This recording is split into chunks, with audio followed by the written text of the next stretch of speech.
지난 시간에는 솔로몬 왕이 하나님께 받은 전무후무한 지혜를 가지고 재판을 참 잘하는 내용을 우리가 보았었습니다. 이제 이어지는 이 시간 본문은 솔로몬 왕이 나라의 조직을 어떻게 했는지 그 나라의 조직에 대해서 말씀하고 있고요. 그리고 이어서 솔로몬 왕국이 번영과 평화를 이루었다는 것을 말씀하고 있습니다. 자, 먼저 1절로 6절까지 솔로몬 왕의 핵심 강요들입니다. 1절로 6절 솔로몬 왕의 핵심 강요들, 그 솔로몬 왕의 최측근에 있는 신하들이라고 할 수가 있겠습니다. 먼저 여기 1절을 보시면 솔로몬 왕이 온 이스라엘의 왕이 되었고, 지금 왕이 되었다는 그런 뜻은 아니죠. 솔로몬이 온 이스라엘의 왕으로서 이제 어떤 신하들을 등용했고 어떻게 조직을 했는지 2절부터 이 말씀을 합니다. 우리 2절을 같이 읽어보겠습니다. 그의 신하들은 이러하니라. 사독의 아들 아사리아는 제사장이요. 사독의 아들 아사리아는 제사장이요 그랬는데요. 성경 원문에는 그 제사장 이렇게 되어 있습니다. 그 제사장, 한 사람밖에 없는 그 제사장. 그래서 아사리아는 대제사장이었습니다.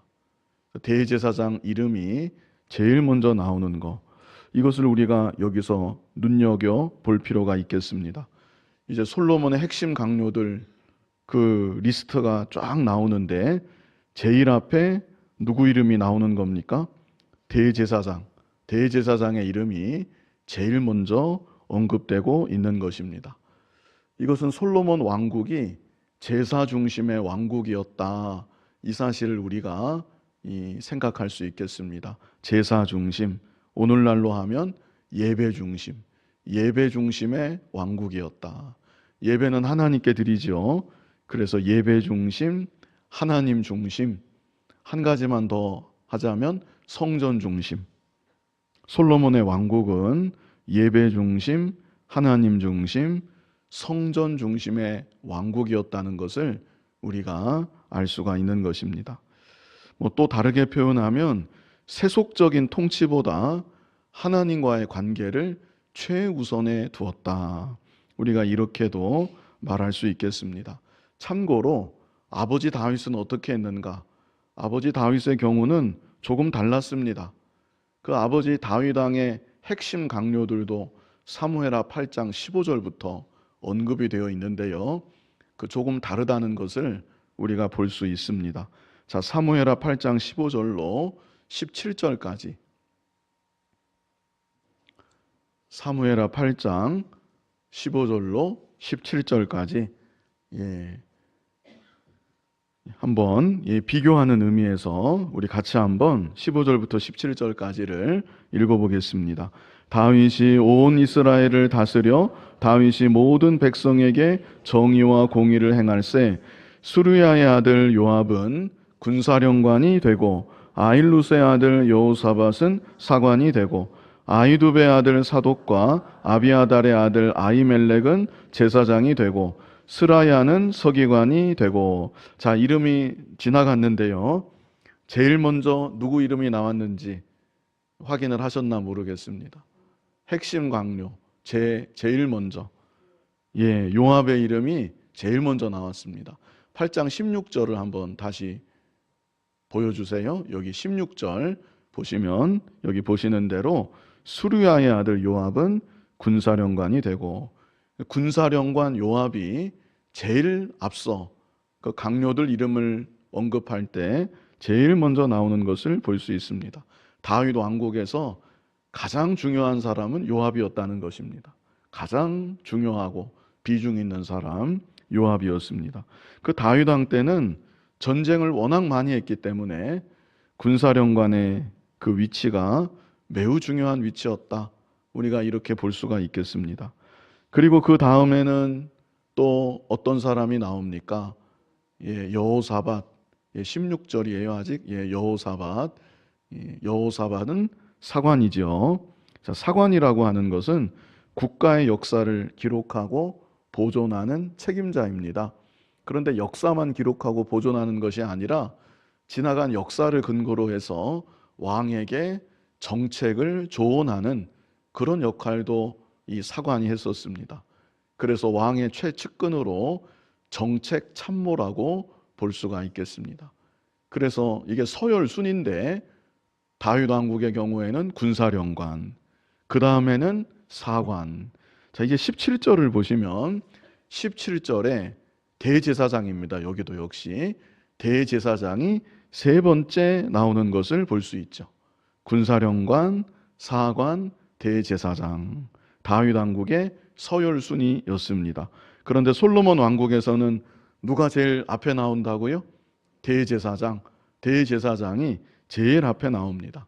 이것은 말씀드린 대로 솔로몬 왕국이 제사 중심 왕국이었다. 예배 중심, 하나님 중심, 그리고 성전 중심의 왕국이었다. 이것을 보여주고 있는 것입니다. 다시 본문으로 돌아가서 대제사장의 이름이 제일 앞에 나왔고, 우리 3절을 본문 3절을 같이 읽어보겠습니다. 시사의 아들 엘리호렙과 아이야는 서기관이요 아일루스의 아들 여호사밧은 사관이요. 자, 두 번째 서열에는 서기관이 나오고 세 번째 서열에 사관이 나오고, 아직 군사령관은 안 나왔죠. 군사령관이 4절에 가서야 네 번째 순위로 나오는 것을 볼 수 있습니다. 우리 4절 같이 읽어보겠습니다. 여호야다의 아들 브나야는 군사령관이요 사독과 아비아달은 제사장이요. 말씀드린 대로 네 번째 서열로 군사령관 브나야의 이름이 나오고 있고요. 사독, 은퇴한 대제사장입니다.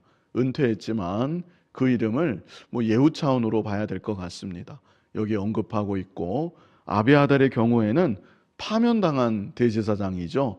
그 아도니아가 반역할 때 그 편에 서서 파면됐고 고향으로 낙향을 시켰지만 그래도 이렇게 제사장 가문으로서는 인정을 하고 여기에 이름도 거론하고 있는 것을 볼 수가 있습니다. 자, 이어지는 5절을 같이 읽어보겠습니다. 나단의 아들 아사리아는 지방관장의 두령이요 나단의 아들 사붓은 제사장이니 왕의 벗이요. 나단의 아들, 이 나단이 다윗 왕 때 나단 선지자 그 사람입니다. 그래서 나단의 아들들도 참 귀하게 잘 등용되고 쓰임 받았다는 것을 볼 수 있는 것이죠. 나단의 두 아들이 여기 나옵니다. 먼저 한 아들 아사리아는 지방 관장의 두령이었다. 이제 7절부터 솔로몬 왕이 이스라엘 전국을 12지방으로 나눕니다. 그리고 각 지방마다 지방관을 세우는데요. 그 12지방 관장을 총괄하는 두령이 나단 선지자의 아들 아사리아였다. 오늘날로 하면 내무부 장관 정도 될지 모르겠습니다. 아무튼 솔로몬 왕의 핵심 측근이었고요. 또 여기 후반절에는 또 다른 아들이죠. 나단의 아들 사붓은 제사장이니 왕의 벗이요 그랬습니다. 여기 왕의 벗이라는 것이 이 당시 공식 관직명이었습니다. 그냥 쓴 말이 아니고 관직 이름이 왕의 벗입니다. 하는 일이 무엇인가? 하는 일은 왕이 비밀스러운 일을 의논하고 싶을 때, 그리고 개인적인 고민을 나누고 싶을 때, 그때 대화를 나누는, 그 비밀스러운 말을 들어주는 역할을 했던 사람이 왕의 벗이었고요. 특별 보좌관이라고 이렇게 말할 수 있겠습니다. 우리가 여기서 중요하게 보실 것은 다윗 왕 때 충성했던 나단 선지자, 그 나단 선지자의 아들들이 또한 대를 이어서 귀하게 쓰임 받았다는 사실입니다. 나단 선지자가 어떤 사람이었습니까? 나단 선지자는 다윗 왕이 밧세바를 취하는 그 죄를 범했을 때 다윗 왕께 나아가서 그 죄를 지적하고 직언을 했던 선지자가 나단 선지자였죠. 생명을 걸지 않으면 할 수 없는 일입니다. 그래도 나단 선지자는 나라를 진정으로 사랑하는 마음으로, 또 다윗 왕도 진정으로 위하는 마음으로 그렇게 하나님의 뜻을 받들어 다윗 왕에게 직언했던 참 선지자가 나단 선지자였습니다. 그리고 노년에 이르렀을 때에는 아도니아가 반역을 일으켰을 때 그 사실을 제일 먼저 다윗 왕에게 알 수 있도록 조치를 취했던 사람이 또 나단 선지자이기도 했죠. 그래서 변함없이 충성했던 사람입니다. 변함없이 흔들리지 않고 정말 충성된 하나님의 종으로 다윗 왕국을 잘 받들어 섬겼던 사람이 나단 선지자였는데, 그 나단 선지자의 이 두 아들들도 믿음의 계대를 이어서 솔로몬 왕국에서 아주 신실한 일꾼들이었다는 것을 알 수 있습니다. 특별히 하나들은 솔로몬 왕이 자신의 비밀스러운 말 다 나눌 수 있는 그런 참 충성된 그런 일꾼이었다는 것을 볼 수가 있는 것이죠. 우리의 가정들 가운데도 이렇게 믿음의 계대가 이어져 내려가는 귀한 은혜가 있기를 바랍니다. 우리 6절 말씀을 같이 읽어보겠습니다. 아이살은 국내 대신이요 압다의 아들 아도니람은 노동감독관이더라. 아이살이라는 사람 국내 대신이었고, 그리고 아도니람은 노동감독관이더라. 이 노동감독관은 다윗 왕국에서는 없었던 관직입니다. 솔로몬 왕 때 건축을 많이 하지 않았습니까? 국가적인 대대적인 그 사업이, 그 공사하는 사업이 많았습니다. 그래서 이런 또 장관이 필요했던 것 같습니다. 노동력을 착출하고 노동력을 관리하는 그런 장관을 솔로몬 왕이 따로 둔 것을 볼 수가 있습니다. 여기까지 2절부터 시작됐죠. 솔로몬 왕의 핵심 측근들, 핵심 강요들 명단이 이렇게 나와 있고요. 이제 7절로 19절은 제가 말씀드린 대로 12지방으로 나라 전체를 나눴습니다. 그래서 12지방의 관장들, 12지방관 그 장들을 두었는데 거기에 대해서 7절로 19절에 기록되어 있습니다. 우리 먼저 7절을 같이 읽어보겠습니다. 솔로몬이 또 온 이스라엘에 12지방 관장을 두매 그 사람들이 왕과 왕실을 위하여 양식을 공급하되 각기 1년에 한 달씩 양식을 공급하였으니. 자, 여기 솔로몬 왕이 왜 12지방으로 전국을 나누었는지 그 이유가 나와 있죠. 왜 12지방으로 나누었습니까? 여기 이유가 있죠. 예. 왕과 왕실을 위하여 양식을 공급하게 하기 위해서. 1년이 12달이잖아요. 한 달씩 맡아서 번갈아 가면서 각 지방이 이 양식을 공급하도록 그렇게 한 것입니다. 이를 통해서 솔로몬 왕은 지방의 구석구석까지 자기의 통치력이 미치도록 한 것입니다. 중앙 집권적인 체제를 이 솔로몬 왕 때 완성을 했습니다. 다윗 왕국은 이렇게 세밀하게 연결되어 있지는 않았었는데 솔로몬 왕국 때 중앙 집권적인 전국의 12지방이 다 왕실을 보좌하는 이런 강력한 체계를 구축하게 되는 것입니다. 이제 8절로 19절까지 12지방관의 장들 이름이 여기 8절로 19절까지 한 절 한 절 나와 있습니다.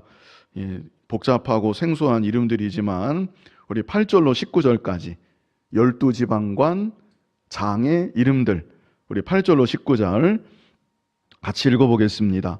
그들의 이름은 이러하니라. 에브라임 산지에는 베누리요 마가스와 사할빔과 베세메스와 엘론 베타난에는 벤데겔이요 아룻봇에는 베네셋이니 소고와 헤벨 온 땅을 그가 주관하였으며 나밧돌 높은 땅 온 지방에는 벤 아비나답이니 그는 솔로몬의 딸 다밧을 아내로 삼았으며 다하낫과 무깃도와 이스라엘 아래 사르단가에 있는 베스안 온 땅은 아일루스의 아들 바하나가 맡았으니 베스안에서부터 아벨 무올라에 이르고 용노암 바깥까지 미쳤으며 길르앗 라못에는 벤게벨이니 그는 길르앗에 있는 므낫세의 아들 야일의 모든 마음을 주관하였고 또 바산 아르곱 땅의 성벽과 놋빗장 있는 60개의 큰 성읍을 주관하였으며 마하나임에는 잇도의 아들 아히나답이요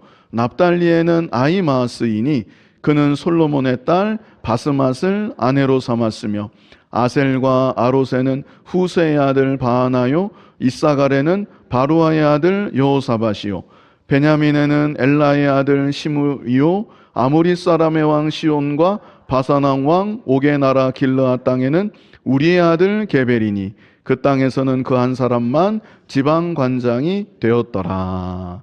아멘.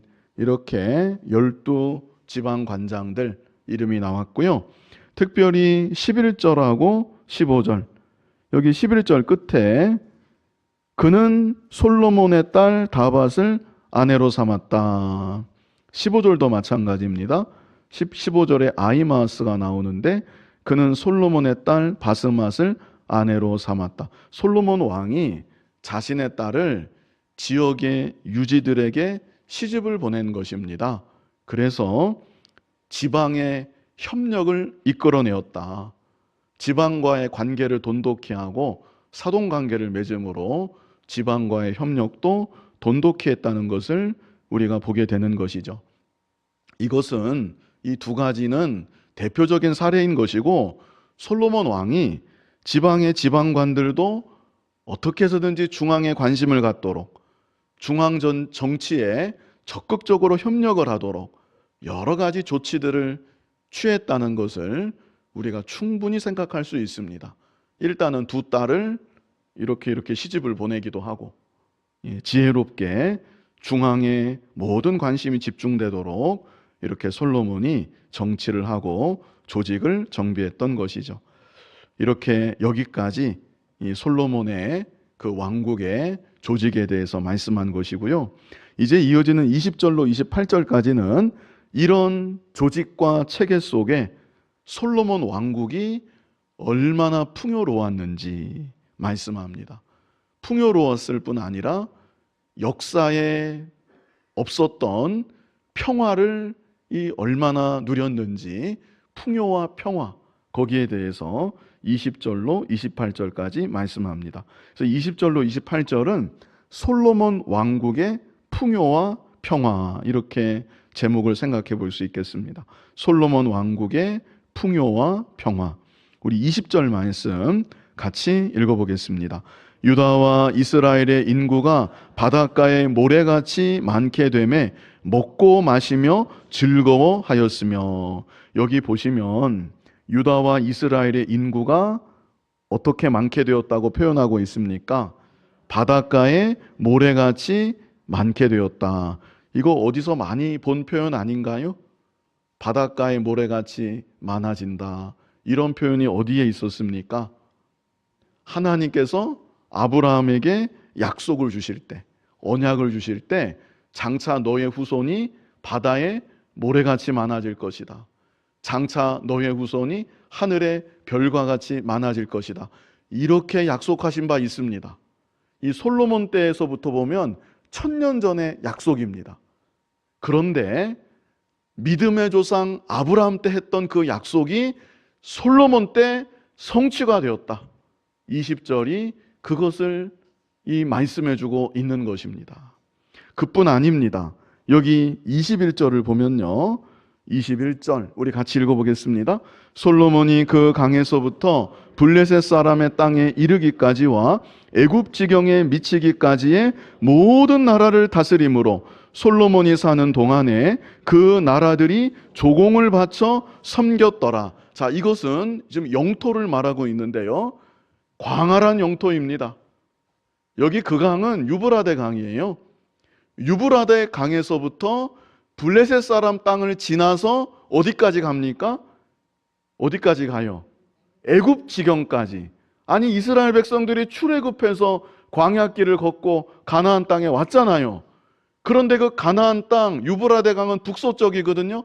북서쪽에서부터 광야를 다 돌파해서 블레셋을 돌파하고 광야를 돌파해서 애굽 지경에 이르기까지 광활한 영토를 솔로몬 왕이 다스리게 되었다는 것입니다. 이거는 정말 놀라운 일이죠. 그 사이사이에 모든 민족들을 솔로몬이 다스린 것입니다. 자, 그런데 이 약속이 아브라함 때 하나님이 하신 약속입니다. 여호수아도 아브라함의 약속을 다 여호수아 때 성취하지 못했어요. 여호수아는 그저 요단강 건너고 요단 동편에 조금 하고 요단 서편에 가나안 땅을 차지하고 또 가나안 족속들 다 몰아내지 못했었는데, 솔로몬 왕 때 아브라함에게 주셨던 약속을, 영토에 대한 약속을 다 성취하게 되었다. 이것을 여기 21절이 말씀합니다. 자, 일단은 여기 이 내용 보시면서 그 강이 나왔죠? 그 강은 유브라데 강이라고 했습니다. 애굽지경이 나왔죠? 이 두 가지만 보시면 돼요. 오른쪽 끝이 유브라데 강이고 왼쪽 끝이 애굽지경이에요. 이 광활한 영토를 다 차지했다는 것인데, 아브라함에게 실제 이 약속을 하셨나 안 하셨나? 창세기 15장 18절을 한번 보시기 바랍니다. 우리 같이 한번 읽어보겠습니다. 그날에 여호와께서 아브라함과 더불어 언약을 세워 이르시되 내가 이 땅을 애굽 강에서부터 그 큰 강 유브라데까지 내 자손에게 주노니. 이게 여기 우리 본문에서는 오른쪽에서 왼쪽으로 간 거고, 여기 창세기의 약속은 왼쪽에서 오른쪽으로 간 겁니다.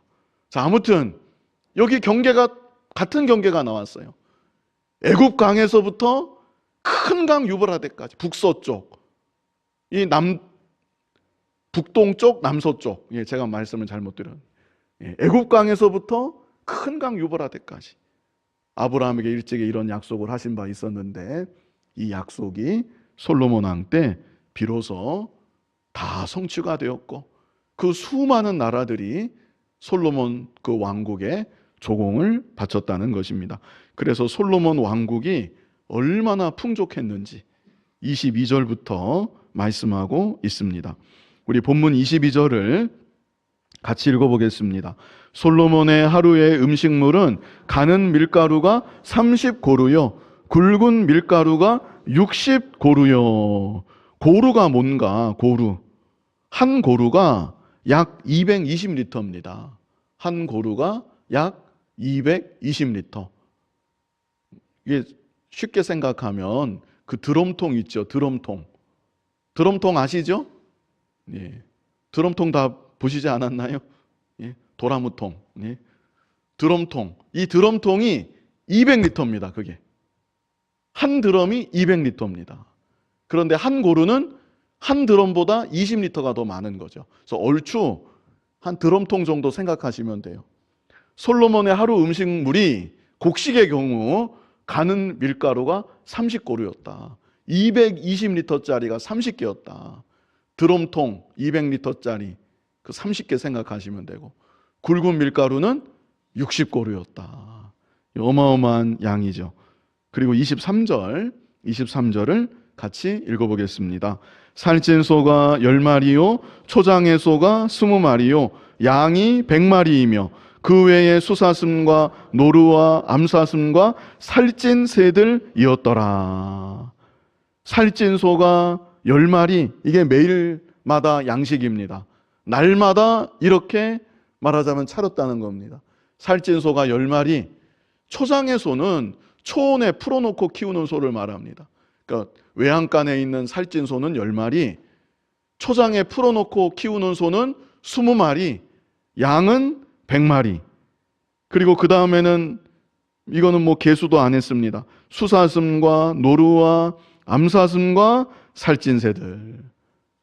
이 많은 양의 이 풍성한 음식을 날마다 차렸다는 것입니다. 그 학자들이 계산을 했는데 이 정도 음식은 약 3만 명이 먹을 수 있는 분량이라고 추산을 합니다. 그래서 왕실 가족들, 강요들, 군인들, 또 손님들이 있겠죠. 외교를 많이 했으니까. 손님들, 이 풍성한 음식을 날마다 소모했다는 것을 우리가 알 수 있고요. 또 이렇게 많은 음식을 준비하려면 얼마나 많은 노동력이 또 필요했겠습니까? 얼마나 많은 사람들이 음식을 준비했겠는지 우리가 또 생각해 볼 수 있습니다. 솔로몬의 왕국이 정말로 부강했다. 정말로 풍요로웠다. 이 사실을 알 수 있는 대목이죠. 그리고 더불어서 우리가 생각할 게 있습니다. 솔로몬 왕이 되자마자 했던 일이 무엇이었습니까? 하나님께 일천번제를 드렸었죠. 1000마리의 희생 제물을 아까워하지 않고 주님 사랑하는 마음으로 주님께 온전히 바쳐 드렸었습니다. 그 무렵의 왕국은 지금처럼 풍족하지 않았습니다. 솔로몬 왕이 한날에 1000마리의 제물을 하나님께 드릴 때 그 신하들 중에서는 참 저렇게까지 해야 되나? 이거 너무 과한 거 아닌가? 그 유례 없던 일이니까. 왜 저렇게까지 왕이 저럴까? 아마 그런 사람이 있었을 것 같습니다. 그 무렵에 솔로몬 왕은 자신이 드릴 수 있는 최대의 제물을 드린 것입니다.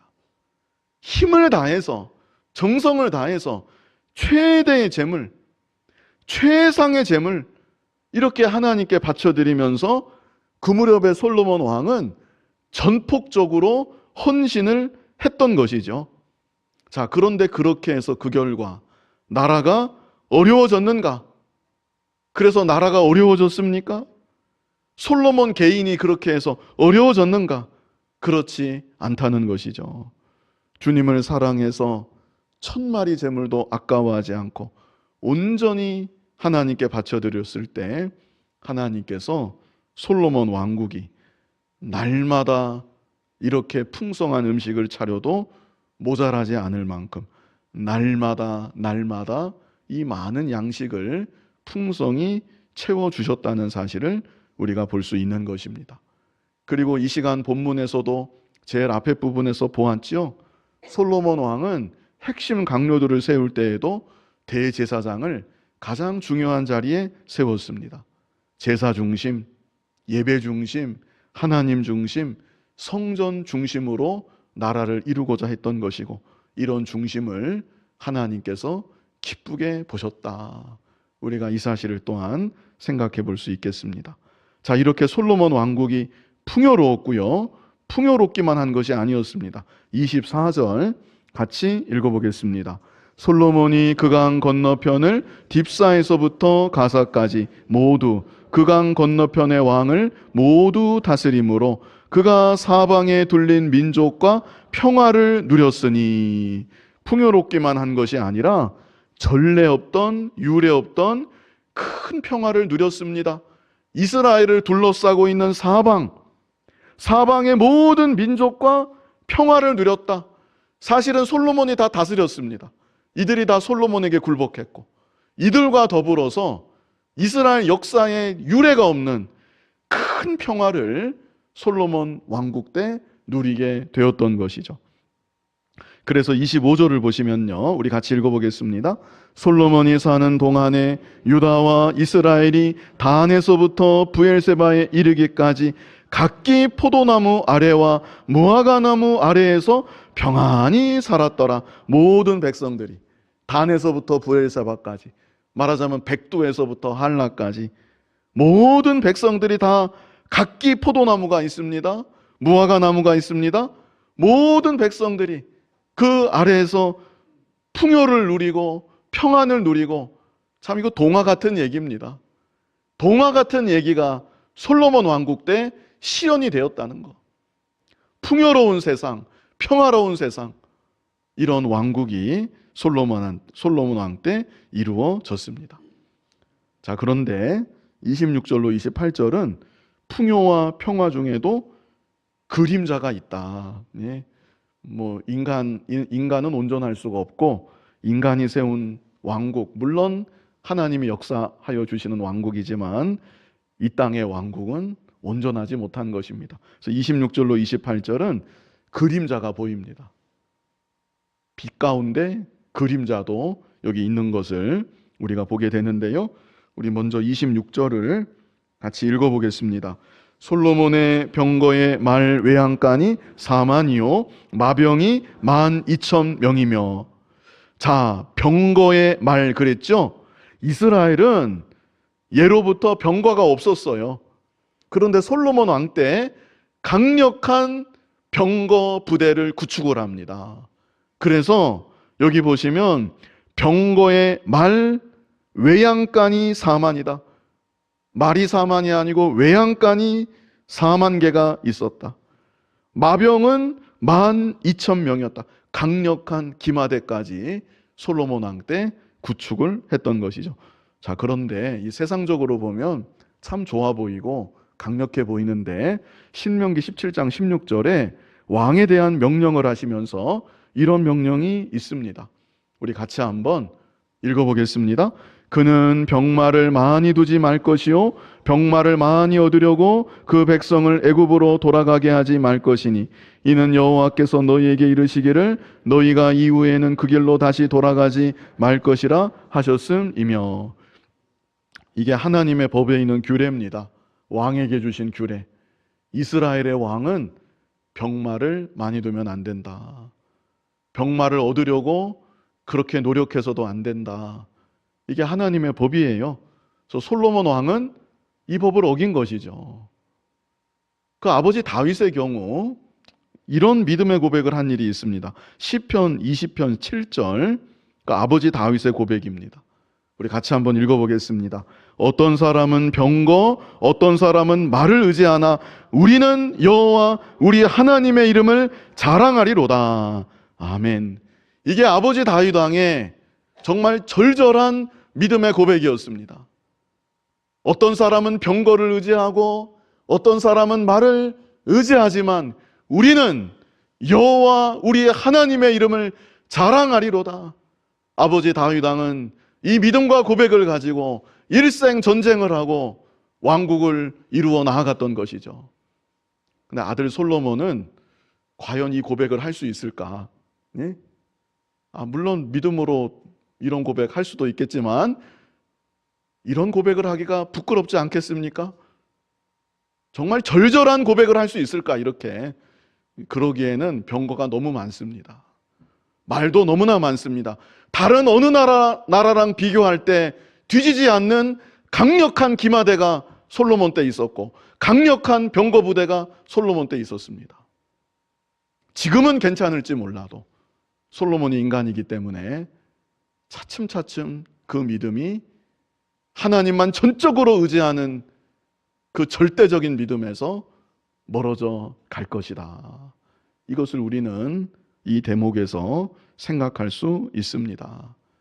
차츰차츰 그 신앙에서 멀어지는 것이고 인간은 어쩔 수가 없습니다. 풍요롭기 때문에 그런 그림자가 여기에 드리워지고 있는 것을 우리가 보게 됩니다. 또 20절, 7절로 28절도 또 다른 그림자가 여기 보입니다. 우리 27절 같이 읽어보겠습니다. 그 지방 관장들은 각각 자기가 맡은 달에 솔로몬 왕과 왕의 상에 참여하는 모든 자를 위하여 먹을 것을 공급하여 부족함이 없게 하였으며, 여기까지는 하기로 했던 일이니까 자, 그렇다 치고요. 자, 그 다음 28절을 한번 같이 읽어보겠습니다. 또 그들이 각기 직무를 따라 말과 준마에게 먹일 보리와 꼴을 그 말들이 있는 곳으로 가져왔더라. 그 12지방의 관장들이 왕실에 양식만 공급한 게 아니에요. 뭐까지 먹였다고 여기 나와 있습니까? 말과 준마에게 먹일 보리와 꿀. 그 지방 관장들이 생각 안 했겠습니까? 하나님의 법이 금하고 있는데, 왕이 말을 많이 갖는 거 하나님의 법이 금하고 있는데, 아버지 다윗 왕은 이러지 않았는데 우리 왕은 왜 이러실까? 그 겉으로 말은 못해도 솔로몬 왕 때 너무나 부국강병을 이루었기 때문에 감히 그런 말을 입 밖으로 내지는 못해도 마음 한켠에 이상하다, 이런 생각을 했을 것이다. 예? 불평은 안 했을까요? 말 먹일 보리와 꼴을 가지고 왕궁에 말들 있는 곳으로 가져올 때 이렇게까지 해야 되나? 이 말하자면 무거운 짐이 되는 것이죠. 이건 하나님 법에도 어긋나는 건데 이런 짐을 자꾸 지어질 때 각 지방의 그 관장들이 무거운 짐으로 느끼고 불만을 갖게 되고 솔로몬 왕에 대해서 의구심도 갖게 되고 충분히 그랬을 것으로 우리가 생각할 수 있습니다. 솔로몬 왕 때는 괜찮게 넘어갑니다. 워낙에 지혜롭게 정치를 잘하고 부국강병을 이루었기 때문에. 그러나 그 이후에 솔로몬 왕의 아들 르호보암 왕 때 가서 이 쌓아두었던 불만과 갈등이 폭발하면서 왕국이 분열이 되는 단초가 이미 여기서 형성이 되었다고 우리가 볼 수가 있겠습니다. 이렇게 솔로몬 왕국이 풍요롭고 평화로웠지만 이런 부족함으로 인해서, 연약함으로 인해서 그림자도 보인다. 우리가 이면을 생각할 수 있겠고요. 마지막 29절로 34절은 솔로몬 왕의 지혜, 다시 한번 솔로몬 왕의 지혜를 말하면서 마무리 짓고 있습니다. 29절 우리 같이 읽어보겠습니다. 하나님이 솔로몬에게 지혜와 총명을 심히 많이 주시고 또 넓은 마음을 주시되 바닷가에 모래같이 하시니. 하나님이 솔로몬에게 지혜와 총명을 어떻게 주셨습니까? 심히 많이 주셨다 그랬습니다. 자, 여기 나와서 제가 참고로 설명을 드리면요, 지혜라고 하는 말은 좀 포괄적인 말이고요. 총명은 뭔가? 총명은 뭐고? 또 잠언에 보면 명철도 나옵니다. 총명은 뭐고 명철은 뭔가? 그 총명이라는 것은 깨닫는 능력이 총명입니다. 깨닫는 능력, 이해력이라고도 할 수 있습니다. 비슷한 말이죠. 깨닫는 능력, 이해력, 그게 총명입니다. 히브리어는 테브나이거든요. 그 테브나의 말 뜻이 깨닫는 능력, 이해력. 그래서 사람이 총명하면 지식을 빠르게 습득합니다. 총명한 만큼 지식을 빠르게 습득하고, 깨닫는 능력, 이해력이라고 했죠. 어려운 문제가 있을 때 그 문제를 잘 풉니다. 오늘날로 수학 문제 잘 푼다든지 말하자면, 그게 말하자면 총명이에요. 깨닫는 능력, 이해력. 그러면 명철은 뭔가? 잠언에 명철이 나오죠. 명철은 분별하는 능력이 명철입니다. 비슷하지만 조금 다르죠. 총명은 깨닫는 능력, 이해력. 명철은 분별하는 능력. 히브리어로는 비나입니다. 무엇이 옳은지 무엇이 그른지 분별하는 능력, 그게 명철이고, 총명은 깨닫는 능력, 이해력이고, 지혜는 포괄적인 그런 의미로 사용되는 단어고요. 자, 아무튼 참고로 말씀드리고요. 이렇게 하나님께서 이런 지혜와 총명을 솔로몬에게 많이 주셨고, 또 넓은 마음을 주셨다. 넓은 마음. 넓은 마음을 얼만큼 주셨습니까? 바닷가에 모래같이 주셨다. 이것은 보통 사람들이 측량할 수 없을 정도의 넓은 마음을 솔로몬에게 주셨다. 포용력입니다. 포용력. 여러 많은 사람들, 다양한 사람들을 이해할 수 있고 포용할 수 있는 그런 마음까지. 참 지혜롭기도 하고 총명하기도 하고 명철하기도 하고, 게다가 포용하는 이 이해력과 포용력까지 하나님께서 솔로몬 왕에게 주셨다는 것이죠. 그래서 30절을 보시면 솔로몬의 지혜가 동쪽 모든 사람의 지혜와, 애굽은 서쪽입니다. 그 이스라엘 편에서 애굽의 모든 지혜보다 뛰어난지라. 하여간 동서로 이만한 지혜를 찾을래야 찾을 수 없었다는 것이죠. 31절에 그는 모든 사람보다 지혜로워서 예스라 사람 에단과 마올의 아들 헤만과 갈골과 다르다보다 나음으로. 이 당대 유명한 지혜자들입니다. 이런 모든 지혜자들보다 나음으로 그의 이름이 사방 모든 나라에 들렸더라. 32절에 솔로몬 왕이 잠언을 몇 가지를 말했대요? 3,000가지. 잠언 대부분이 솔로몬이 기록한 것입니다.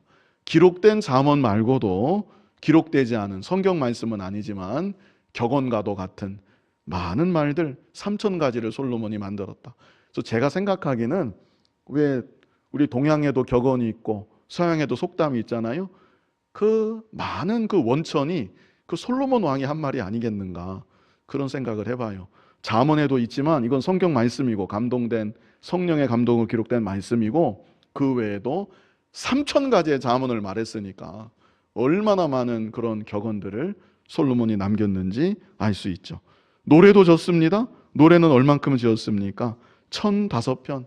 노래를 1005편 지고 33절에 그가 또 초목에 대하여 말하되 레바논의 백향목으로부터 다음에 나는 우술쪽까지 하고 큰 나무로부터 시작해서 진짜 작은 식물에 이르기까지 식물학에 대해서도 솔로몬이 조예가 깊고 식물학만 아는 게 아니라 그가 또 짐승 그랬죠? 동물학입니다. 동물학. 그 다음에는 새, 조류학, 기어다니는 거 곤충학, 물고기 조류학, 하여간 천지만물의 모든 이치에 대해서 하여간 박학하고 모르는 게 없고 이런 지혜를 솔로몬이 가지고 있었다는 것이죠. 그래서 마지막 34절 우리 같이 읽어보겠습니다. 사람들이 솔로몬의 지혜를 들으러 왔으니 이는 그의 지혜의 소문을 들은 천하 모든 왕들이 보낸 자들이더라. 솔로몬의 지혜를 듣기 위해서 사방에서부터 오죠. 이제 뒤에 열왕기상 10장이죠. 열왕기상 10장에 가보면 스바 여왕까지 솔로몬 왕의 지혜를 듣기 위해서 찾아오는 그런 장면이 나오는데요.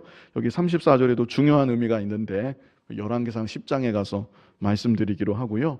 아무튼 이 시간은 솔로몬이 제사 중심, 물론 그림자는 있었지만 예배 중심, 하나님 중심, 성전 중심 이런 중심을 가지고 나라를 다스려 나아가려고 했다는 점, 우리가 이 점을 주목해서 볼 수 있겠고요.